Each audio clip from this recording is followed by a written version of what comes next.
Dump हो गया ना, मैं कभी सोच भी नहीं सकती थी। एक तो तुम्हें मेरा बर्थडे नहीं याद, हाँ, और अगर डैड ने सबके सामने तुम्हें शर्मिंदगी से बचाने के लिए तुम्हारा नाम ले भी लिया तो तुम्हें सबको सच बताने की क्या जरूरत थी?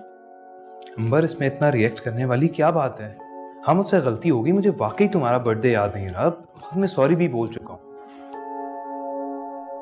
It's not a big deal. What? It's not a big deal?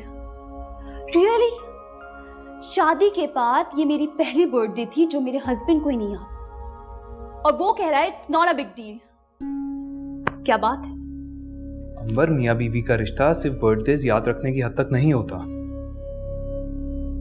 Please बच्चों की तरह रिएक्ट मत करो, बात इतनी बड़ी नहीं है जितना तुम रिएक्ट कर रही हो। बात बड़ी है आरिफ, मेरे लिए बड़ी है। इससे पता लगता है कि how important I am for you. अगर मैं तुम्हारे लिए अहम होती तो तुम्हें जरूर याद हो। इस बात पे ना सिर्फ मैं बल्कि डैड भी तुमसे बहुत नाराज है। पूरा स्टाफ अंदर बैठ के गॉसिप कर रहा हूं। कम ऑन अंबर, तुम क्यों लोगों की इतनी परवाह कर रही हो? क्यों ना करूं? तुमने सबके सामने ना सिर्फ मुझे बल्कि डैड को भी एम्बैरेस किया है। अब कैसे फेस करोगे उन्हें? हाँ, क्या हो गया अंबर, ये इतना बड़ा इशू तो नहीं है। हम ऑफिस काम करने के लिए आते हैं, ना कि पार्टीज करने। Let me do my work. Excuse me.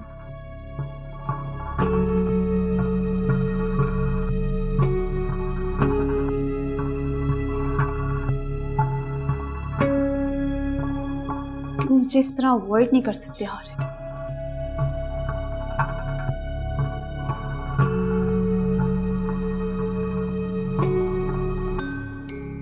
Sir, presentation ready है, 11 बज गए।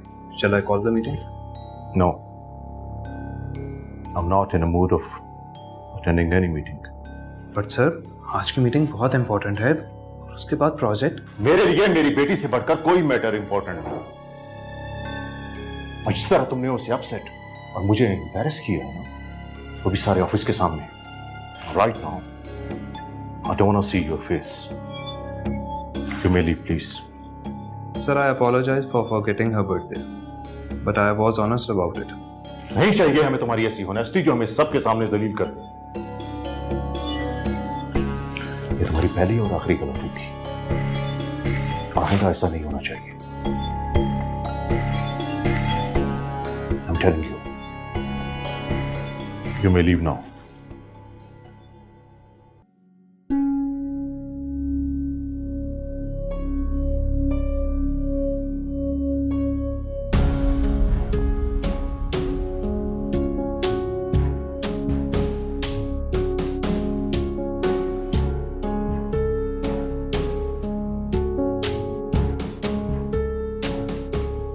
मैं ये क्या कर रहा हूँ अपने साथ?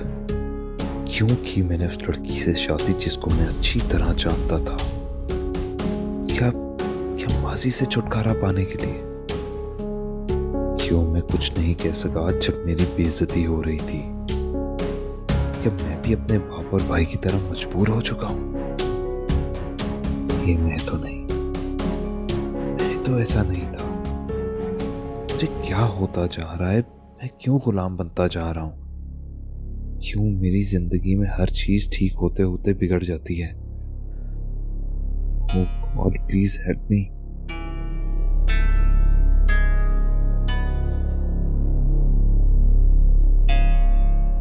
हारिम, मैं उस दिन आपका इंतजार ही करता रहा और आप आए नहीं। आई एम सॉरी सर, मैं बहुत बिजी था, मेरे जहन से निकल गया था कि मैंने आपसे मिलना है।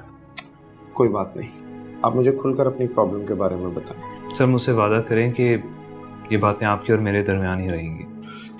आपको ये बात कहने की ज़रूरत नहीं है, ये हमारे प्रोफेशन का पहला असूल है। अब बताइए। सर, मैं एक अजीब मोड़ पर आ खड़ा हुआ हूँ। जिंदगी में एक के बाद एक गलत फैसले हो रहे हैं। सर, कुछ समझ नहीं आ रहा। मेरे पास सब कुछ होने के बावजूद ना सुकून है ना खुशी। सर, मैं वैसा होना चाहता हूँ जैसे मैं पहले। तो पहले आप कैसे थे? सर, पहले मैं बहुत खुश, लापरवाह, निडर, स्ट्रेट फॉरवर्ड, हसास और जिंदगी को भरपूर एंजॉय करने वाला। हमेशा बड़ों की रिस्पेक्ट की और कभी सच बोलने से नहीं घबराया। सर, पढ़ाई के साथ स्पोर्ट्स में भी इन रहा। अगर अब ऐसे लगता है शायद जिंदगी का कोई मकसद ही नहीं।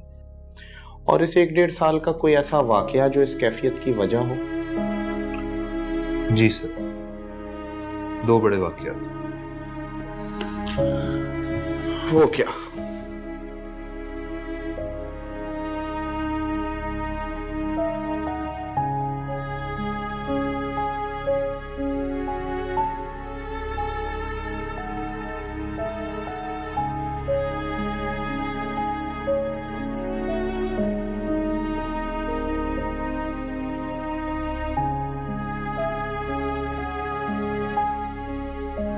मेरी पहली शादी लव मैरिज थी और उसने मुझे धोखा दिया, इसलिए मैंने उसको छोड़ दिया और पेरेंट्स की मर्जी के मुताबिक मैंने दूसरी शादी कर ली। और अब? सर, अब मेरी वाइफ और मेरे इन-लॉज उस पर बहुत ज़्यादा डोमिनेंट हैं, क्योंकि मेरे ससुर मेरे फादर के दोस्त और उनकी कंपनी के मालिक हैं। लिहाजा ये शादी एक बिजनेस डील थी और मैंने अपने माजी से जान छुड़ाने के लिए इस शादी के लिए हाँ कर दी। मगर अब ये मेरे गले पड़ गई है। ऑफिस से घर तक यस-मैन बनना पड़ता है, जो कि मैं नहीं हूँ। I want to be myself. और पिछले रिलेशनशिप को खत्म करने का कोई रिग्रेट? जी नहीं। आरिफ, आपकी आंखें आपकी बात का साथ नहीं दे रही। आप कहते हो तो मान लेते हैं। आपने अपनी पहली वाइफ को डिवोर्स दे दी है? नहीं। वजह? She was pregnant. और अब आपने क्या सोचा है? यही कि अब मैं उसे तलाक नहीं दूंगा, इसी तरह तड़पाऊंगा। आरिफ, आपकी बातों से पता चलता है कि आपने दूसरी शादी दिल से नहीं बल्कि टेम्पररी स्केप की वजह से की है, और लाशऊर में आप अभी तक अपने माजी में नहीं हैं। Temporary escape? जी, टेम्पररी स्केप यानी वक्ती फरार, जिसको हम लोग अक्सर अपने मसाइल का हल समझते हैं, जबकि ऐसा करके हम एक मसले से निकलकर दूसरे बड़े मसले में फंस जाते हैं। आपकी बेचैनी और बेसुकूनी की एक वजह यह भी हो सकती है कि कहीं माजी में आपके हाथों किसी के साथ कोई ज्यादती हुई हो। अनजाने में, जानबूझकर नहीं। इंसान की एक ये आदत भी होती है कि वो जिंदगी को अपने पॉइंट ऑफ व्यू से देखता है, दूसरे की जगह रखकर नहीं। जी। वेल, हो सकता है मेरा अंदाज़ा गलत हो, लेकिन आपको इस बारे में सोचना चाहिए कि एक मसले से निकलने के लिए आपने दूसरा फैसला लेने में कहीं जल्दबाजी तो नहीं कर दी। अब आपके सामने 2 रास्ते हैं। या तो पहले की तरह बी योर सेल्फ और जो चीज़ पसंद नहीं है उसको क्विट कर दें, या फिर अपनी इस नई ज़िंदगी के साथ कॉम्प्रोमाइज़ करें और माजी को मुकम्मल तौर पर भूल जाएं। आपके लिए आसान ऑप्शन कौन सी है? सर, मुझे कुछ समझ नहीं आ रहा। मेरे लिए मजीद ज़िंदगी के साथ कॉम्प्रोमाइज़ करना मुमकिन नहीं और मैं माजी के साथ भी नहीं रह सकता। अब मैं क्या करूं? Just relax and stay strong. आप एक पढ़े लिखे और बाशऊर इंसान और एक अच्छी फैमिली से बिलोंग करते, so stay firm and composed. अपने आसाब को मजबूत करें और दूसरों को अपने ऊपर हावी मत होने दें। सर, अगर दूसरे खुद को जानबूझकर हावी करें तो फिर मैं क्या करूं? Permanent escape. मतलब इस वक्त आप डू और डाई वाली सिचुएशन से गुजर रहे हैं। एक मशहूर ब्रांड है जिनकी टैगलाइन है जस्ट डू इट। आप भी उनकी तरह अच्छी तरह सोचें, और अच्छी तरह सोचने का मतलब अच्छी तरह गौर व फिक्र करना है, टेंशन लेना नहीं। और उस गौर व फिक्र के बाद जस्ट डू इट। सर, एक अजीब अनजाना सा खौफ है। जब ऐसा अनजाना सा खौफ आपको तंग करे तो आप वो काम कर गुजरें जिससे आपको खौफ आ रहा हो। ट्राई टू फेस इट, मगर दुरुस्त वक्त पर दुरुस्त फैसला करना है। अभी आप जाएं और ख़ुद को थोड़ा वक्त दें। वक्त निकाल कर रब्बे कायनात की बारगाह में हाज़री, उसकी इबादत करें, उसके आगे सजदे में गिरकर ये तमाम सवालात करें। यकीनन आपको इन तमाम सवालों के जवाब भी मिलेंगे और आपकी ज़िंदगी के रास्ते आसान भी होते चले जाएंगे, और फिर शायद आपको मेरी काउंसलिंग की ज़रूरत भी ना पड़े। Thank you so much sir.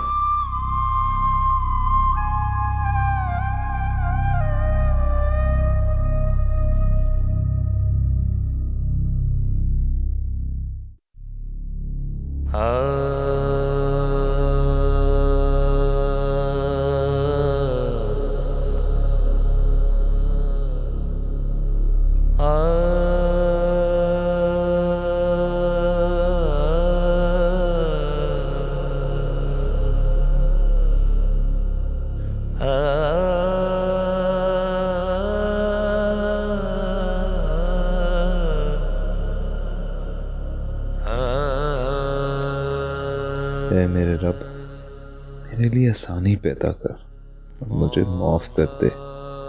मैं तेरा गुनाहगार बंदा जिंदगी की दौड़ में खोकर तेरी तरफ रुख भी ना किया।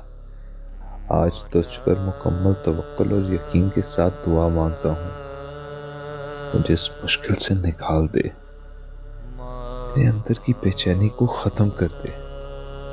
अगर मेरी ज़िंदगी और ये ताल्लुक़ मेरे हक़ में बेहतर नहीं तो तू उसका हल निकाल। तू मेरे लिए फ़ैसला करना आसान कर दे, और अगर ये मेरे हक़ में बेहतर है तो हम दोनों मियाँ बीवी के दरमियान मोहब्बत और उल्फत पैदा कर दे। फांसी की तरफ वापस जाना नहीं चाहता।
इसे हमारी थोड़ी सी टेंशन की जरूरत है, एंड आई एम श्योर कि बहुत जल्द मुकम्मल तौर पे जिंदगी की तरफ वापस आ जाएगा। जबरदस्त। और आप जितना केयर के साथ पेशेंट से डील करती हैं, आई एम श्योर वो जिंदगी की तरफ बहुत जल्दी आ जाएंगे। बहुत कम अरसे में बहुत अच्छी प्रोग्रेस दिखाई आप। Good job. Thank you so much.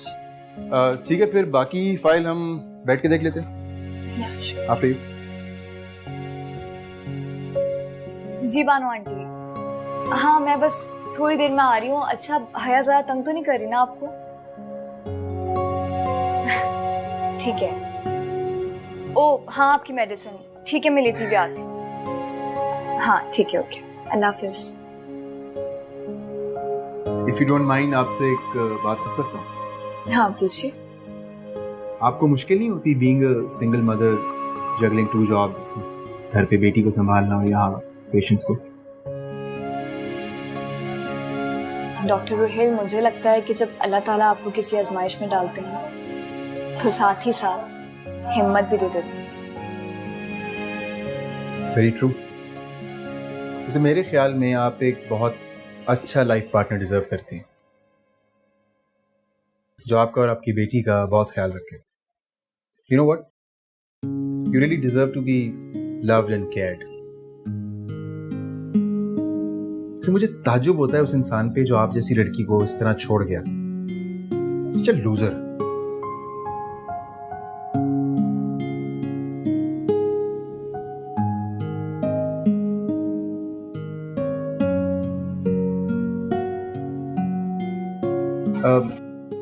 Listen, I'm extremely sorry। मेरा मतलब आपको हर्ट करना नहीं था, मैंने बस नहीं, डोंट बी सॉरी, वो बस ऐसे ही।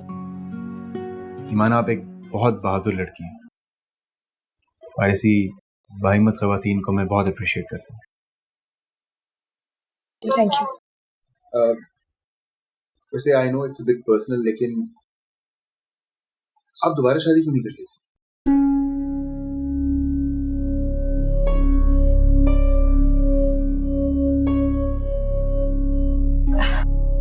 दूसरी शादी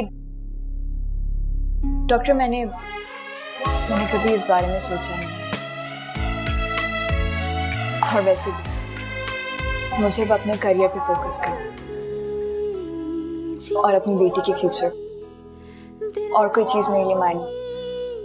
इसीलिए तो कह रहा हूँ, अगर आपको कोई ऐसा लाइफ पार्टनर मिल जाए जो आपको और आपकी बेटी को खुशी से कबूल करे, तो फिर जिंदगी का ये सफर बहुत आसान हो जाएगा। Thank you so much for your concern doctor, लेकिन मैं इस बारे में सोचना नहीं चाहती।